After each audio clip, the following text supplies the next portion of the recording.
So I've been talking about and playing some closed non-combo recently, and of course the game you can see here is open, but I wanna sort of conclude the series of videos on it.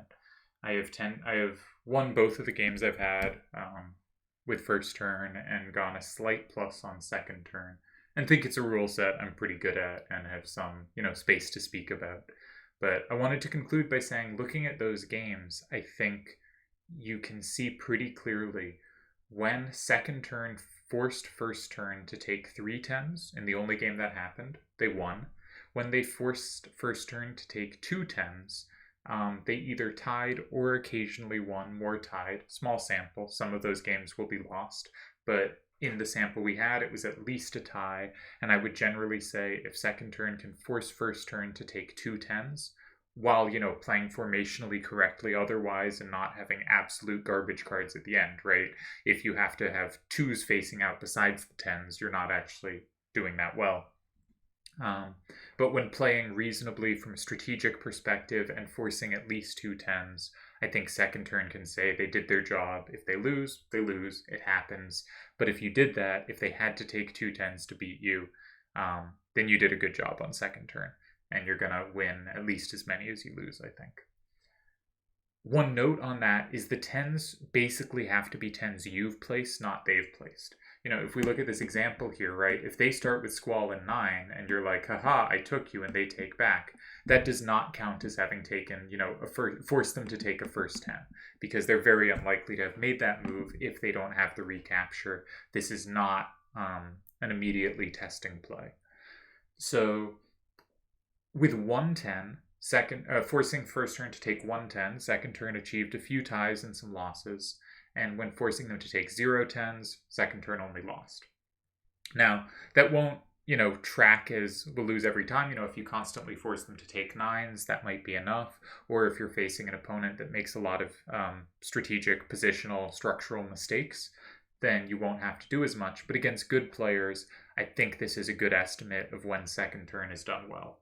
If you make them take 3-10s, you're doing amazing. 2-10s, you have done a good job. You have played second turn well. If you lose, you lose. If you tie or win, great, but you played a good game. 1-10, and you probably, maybe your cards just didn't allow you to force them to take more. That's always going to happen, but you probably didn't put up much resistance. And even if you tied, maybe you deserved it.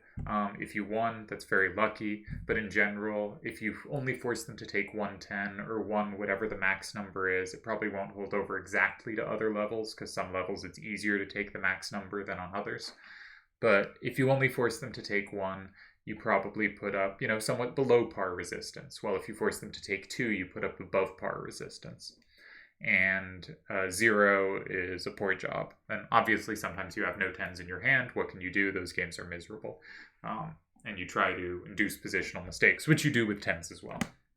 But I thought that was an interesting run through of, you can say kind of how well you have done on second turn without just seeing the result, because sometimes they have the cards, sometimes they don't, and feeling bad because they had it. Sometimes they just have it. It's fine.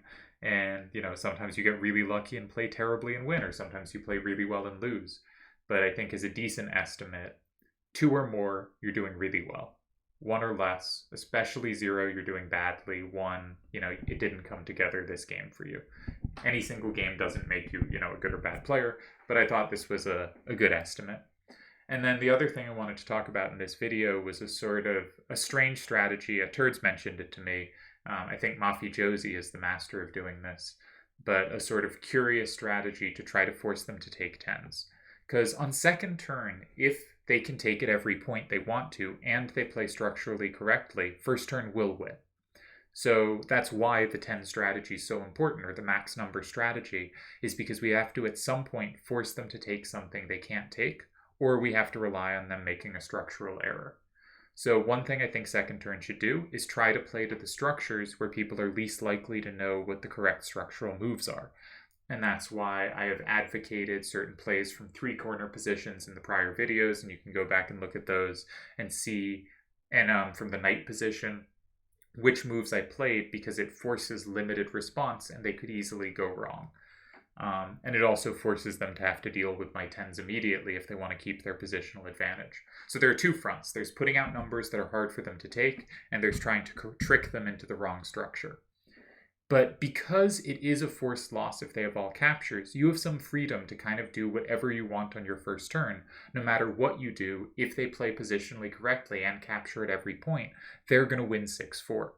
So we have a little freedom to maneuver and do something creative that maybe plans to set them up for A's later in the game. So if we start with this Squall and 9 starter again, and if you've watched the other videos, you know, I don't think this is a particularly good starter. They have a very good hand, obviously. Lots of cards with good synergy. Squall and Cypher are opposites. The hand is clearly a lot worse without combo, because combo would make that synergy pay off, you know, doubly. But they clearly have a good hand, and we have a kind of random assortment of cards, multiple cards for the corner of 3. You know, 9, 7, 5, 6 is pretty garbage. We have multiple cards for the corner of 7. Their hand is obviously just better cards that are more synergistic. And in previous examples, I would be talking about, you know, setting up a corner with a strong A out and trying to then force them to take it. So, for instance, playing here and then next turn blocking this square so that they have to take the A from there. That kind of strategy. Here, you'll notice we have no double numbers, so any move like that is kind of a semi-bluff, right? If I go here and they take it, I can't take back. Now, they probably shouldn't take it, and I'm probably fine there because I can go in 5 or 8. But you get the point. It can be difficult to play one of these corners in this situation when I just don't have the recapture on the 10. And even if they're probably not going to take it now, if they take it sometime down the road, unless I'm just confident when I play here that I'm going to play an 8 next turn, this is a pretty risky move to make and not one most people are going to want to do. And so we don't have any of those double numbers, but we really would like to play something like this or this and have that 10 facing out. The problem is, when they go in the in-between square, this becomes bad. So the sort of mafiosi idea is just to fill up those in-between squares. And so we don't have a supported 10 right now, but we do want to force them to take 10s. And his idea is, just capture. They capture back, and now we start sticking out an out-facing 10. Doesn't really matter too much which one. Let's say this one. This one's probably the worst one to do against their hand, but we don't actually know their hand. It's closed. But I'm going to show it even with, you know, things not working so cleanly. And the idea is just we've put 110 for them to take. And sure, we're going to fall behind positionally here. But now, either way, we have forced them to take at least 110. And ideally, even when they get 1, we can force them to take a second 10. And if we didn't have the capture there, I gave them a very good hand. But imagine they had something with like a low number facing up that captured here in 4. You know, maybe I could play this here, or probably this here, and potentially that would even tie too if I could have flipped the card in 4. And again, I will have forced them to try to take a second 10, or hopefully force them. But a curious strategy, specifically aiming for this kind of position, where I have these 10s facing out, but it's not obvious how to direct the game to get to them. But if I block up the squares 6 and 8, I can now start setting 10s facing out. And if red can't capture either of them, blue is in great shape. If red can capture one, this one, blue still has really good chances. If red could capture the other, admittedly, pretend that captured 3, admittedly blue does not have a good card to play here and would have to play this. But you could easily imagine if this was like a 9-8-5-6, we could at least force them to take a 9 at the end. And or if it was something with a 10 down, we could force them to take another 10 at some point. And I thought it was an interesting way to try to set up forcing people to take 10s. Now, I don't love it because one reason to dislike it is they might just be able to win by going in 1 immediately. But even with weak out-facing numbers, it's just really hard for them to have the triple capture in either, much less both squares. You've got these 2 10s out-facing, there's a card in 5, there's a card in 1. With combo, it's much easier to have the forced win here, because if you just have the combo on the card in 5, you might not need further captures. But without combo on, with the setup having filled out kind of naturally from the bottom right corner, rather than explicitly having an X setup where you've been setting it up to have the multiple recaptures the whole game, I think this is a pretty unlikely situation for them to have the move in 1 here. And I would say when they do, we should remember which corner we played first, because we put down this corner before they had played 5, So they're more likely to have set up a move in 4 than they are to have set up in 2. So when they drop 1, we should definitely look to go 4 and force them to play 2 where they're less likely to have it, rather than going 2 when they're more likely to have the move in 4. We could see slightly better score for us in that case here, though obviously they should never go in 1 with these cards. The other downside I see is often you can only force them to take 1 10, right? Here, we can force them to take a second 10. But if they had the capture here of the card in 2, then we wouldn't be able to force them to take a second 10, because if we go here, they don't have to deal with the 10 and 7 at all. And if we go here, they can still deal with this 8 rather than the 7, and here, in fact, they do. So I don't know if I actually love this strategy, but I thought it was an interesting other way to create around 10s, and coming up with creative ways to force them to have to deal with your 10s, I think is really smart and good. And so, for instance, we might think something like this could do something similar, where, say, they lock in, and then we play here, but we know, because they played this card with a 10 and 9, Squall has this 10 out, they probably had that. So they probably have this one too, because the double numbers face the same way. So one thing this strategy does that is good is it makes sure to face double numbers in ways they haven't shown they could take, right? They haven't shown they have the double numbers here. They haven't shown they have the double numbers here. But they have shown they have the double numbers towards this corner. So we're also facing double numbers towards different corners, so that, the information we've gained when they play moves, we use to make sure that's not the corner we give them. And I think one common mistake, even if we're not capturing immediately, which most players don't do, but is kind of at some point, seeing this corner at some point to stick this card here and think that might be safe, when it's just very unlikely to be safe. There's a similar mistake I think people make in closed combo where someone, starts in 5, I don't care which card, let's say this card, and the other person replies with something like this. And I just don't get it, because there's a pretty good chance when they have that 10 facing up that they have the double number up and down, and now you're just giving that card more combo fodder. And occasionally it just is the move that makes sense with your hand, but a lot of the time, if I've seen a number facing up from 5 or a number facing out from 5, I'm not going to repeat that number facing other directions, even if it plays well with my hand, just because, if they could play off this 7 here in 4, they can probably play off it in 7 as well. And so using information is important, but the main core point of this video was to say you want to force them to take as many, on second turn, you want to force them to take as many of the high numbers as you can. If you can make them take at least 2, and that doesn't mean just playing 2, because we just saw in the example of the Mafiosi idea, oftentimes we've played 2 10s out, but we can only force them to have to take 1. But if we can force them to have to take 2, we're in very good shape, we're doing well, you've played a good game, unless structurally you've messed up or your other cards have just been used terribly or of no use in the game. But in general, if you can make them take 2 max numbers, you're doing very well on these no combo rule sets. If you can only make them take 1, more often you're going to lose. If you can't make them take any, this is a bad job, and this explains a lot of kind of times when someone plays a lot of moves that are synergistic with themselves and just falls easily because you just take their cards and have no trouble taking them. And if you force them to take 3 or more, you're doing fantastic. That is quite rare and pretty sweet to pull off, and you have pretty good winning chances. And then the second point was to show this kind of creative Mafiosi idea of just capturing their starter with the idea of blocking up these squares, seeing then I do have these out-facing A's that I can try to make them take.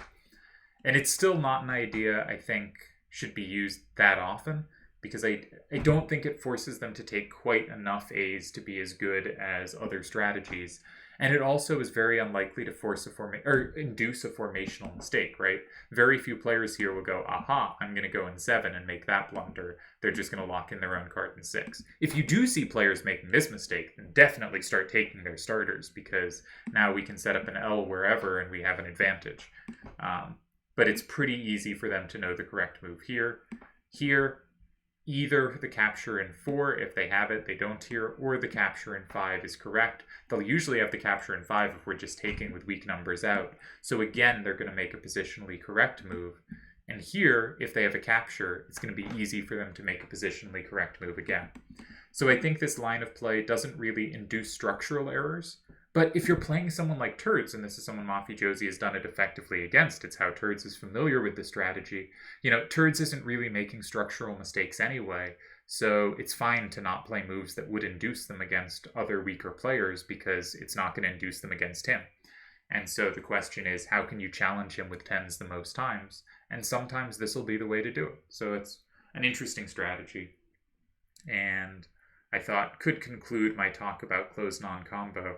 Now I'm a little interested in talking a little more about first turn, but no, I think probably best to call the series here. Maybe I'll return to closed non-combo someday. I've very much focused on second turn, so finding the kind of little tweaks to become a great first turn player is not something I've covered all that well, but we could sort of understand it as the reverse.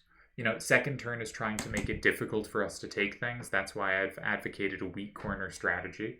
There are also center-based strategies or other corner-type strategies. I think sides are usually not so hot, but sides are still a forced win with formationally correct play. So a side strategy is wholly viable as well. So we can play with side strategies, we can play with centers, we can play with corners. Any of them work. Then you want to know structural correct things. For instance, if I'm just throwing random cards in places, if this is the setup, the structurally correct move is in 3, 6, or 9. And where's their best defense going to be? Well, it's probably going to be something with an A facing out. So when you go in 3, 6, or 9, we should specifically be thinking, I'd love to have the capture of anything, any 10 facing out from 6. I'd love to have the capture of a 10 facing out from 1, and I'd love to have the capture of a 10 facing out from 7. Those are the most likely tries for them to go. Other moves not near as testing, usually. So when we pick a move in 7, 8, or 9, or 3, 6, or 9, our main priority should be, I want to cover 6, I want to cover 1, and I want to cover 7. So we should play the positionally correct move, and we should have as many of the opposing options as we can have covered. Another classic formation, I'm just throwing random cards, the 3 corners formation. The second turn player will usually play in one of these squares with a high number facing out. And the correct move is not to play here, even if we can take 1. Of course, the cards I played we can't, because if they have 5, they're going to lead 6-4 and have at least a tie with positionally correct play. Yes, it says 7-3, but the card in 1 wasn't flipped, and it should have been. But in fact, the correct move here, because this allows them to go in 5 and lock in 2 cards, is to go in 6. So that's another standard kind of positional mistake that people make. In the old days, if you replied with an adjacent corner, people would often block the middle square, and then you could set up an L or even take the middle card, and that immediately, second turn is the first to lock in a card and has an immediate advantage. And I won tons of games, playing here and having people go here, and then, okay, I don't actually have the double capture here, so let's use a card where I guess I can't set up the double capture here, so let's do it with different cards. They take the in-between square, we set up the L, they go here, and, this second turn is just going to win a huge percentage of games, right? Because it's just so easy to lock in so many cards. So one is trying to induce positional mistakes is really important for both turns, and avoiding them is really important. If you notice a player consistently makes positional mistakes, like every time they go here and you go here, they always, no matter what, go here, then you're going to be first to lock in a card and you will have an advantage. So just if you see a mistake like that, just trying to keep playing towards those formations, because if they're exploitable there, you should just keep exploiting them. Figuring out your opponent's really important. Making sure you can cover as many 10s or high numbers as possible in the squares they're likely to play in. So if we look at the knight formation, the squares they could play in that potentially of safety have 1 out facing are 2, 7, and 9. Which is the most important to cover? Well, if they play in 2, even if you don't have a capture in 5, if you have a capture in 4 or 6, you can still be the first to secure and have a good position, and maybe that capture actually sets you up for 5. So you can still have a good position if you play in 4 or 6 there. If they play here, however, you basically have to capture them to still have a good position. Otherwise, they're just first to lock in. And they could even be first to lock in somewhere else, and you still can't lock in that a9-3-6 they played in 7. So when you set up the knight formation, the most important squares to cover are 7 and 9. 2 is useful to have covered, but is not your main goal when you play an 8. Your main goal should be to cover 7 and 9. Note they can also play in 4 or 6. Specifically, if they think you don't have a capture of the card in 3 from 2, or there's a 10 facing out there. Let's put a different card there. They think, I don't think you have that capture, they can go here. And while it does give you the square here, they are getting in return the square up here. But that's not a big advantage for them. So that's the most testing moves are them going in 7 and 9. So those are the key ones for you to have covered when you set up this knight formation. Knight meaning that each of the cards is a knight's move from the other, or at least one is a knight's move from 8, is a knight's move away from 3. So yeah, have your structural understandings. Make sure your cards on first turn can capture things. On second turn, make it hard for the opponents to capture things. The question is really how many times can second turn challenge first turn to take 10s, and who has better structural understandings. And I think that is most of the play of the game. And I think it's a really interesting and underrated rule set. It is somewhat tie-oriented. First turn is not losing very often. And second turn can, a majority of the time, I think, should be able to hold a tie with good play. But, is going to lose a large chunk too. And so it can feel a bit stilted because on second turn, you're not that often playing for a win. And there are a lot of ties. But I really like the rule set overall. And I think it just gets down really good fundamentals of what is the structurally desirable thing to do, looking to always secure whenever you can, looking to make things easy on first turn so you have good last turns, making things hard on second turn so they have bad last turns, trying to do things that are tricky and induce positional mistakes. There's a lot going on. It's a good game, and I think people should explore it more, and I think it's a fun rule set to play.